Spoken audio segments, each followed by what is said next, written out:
Connaissez-vous le point commun qu'il y a entre les médicaments de l'érection et le pénis du prince Harry? Je vous le dirai à la fin de cette vidéo. Dans son dernier livre, le prince Harry a dit qu'il a failli perdre son sexe, son pénis, lors d'une expédition dans le froid. Il a écrit que c'est à cause des engelures et que les engelures ont failli lui faire perdre complètement son pénis. Je sais que c'est amusant et qu'on se dit « mais non, c'est pas possible ce truc ». Mais en fait, ça m'a donné l'idée de vous parler de plusieurs points qui sont très importants sur le pénis et qui m'ont inspiré suite à cette anecdote.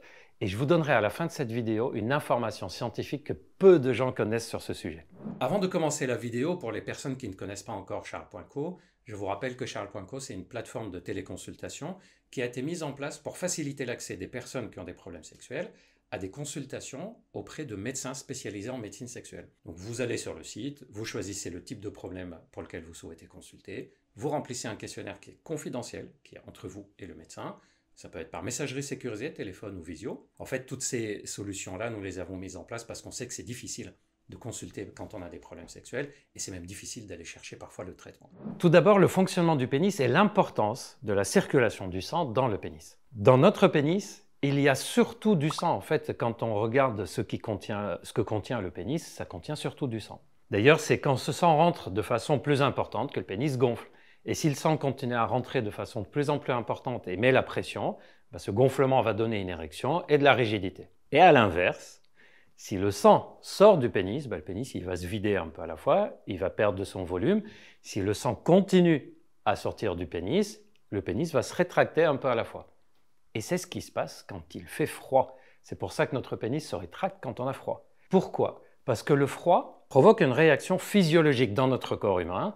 Il va amener le sang vers les organes importants. En fait, il va donner une vasoconstriction, c'est-à-dire les artères vont se fermer en périphérie de notre corps, au niveau des doigts, au niveau des orteils, du nez, des oreilles, et le pénis fait partie de la périphérie du corps. Dans un premier temps, c'est ce qui se passe. Mais si le froid se prolonge et qu'on reste longtemps dans le froid, on se retrouve avec des extrémités de notre corps qui contiennent pas beaucoup de sang, ou en tout cas le sang rentre très peu dedans.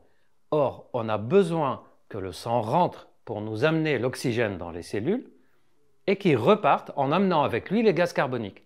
Mais s'il y a très peu de circulation de sang, les tissus s'abîment, les cellules s'abîment. C'est comme ça qu'on peut avoir des engelures au niveau des doigts ou au niveau des pieds. Et ça peut arriver au niveau du pénis aussi, puisque c'est une extrémité de notre corps.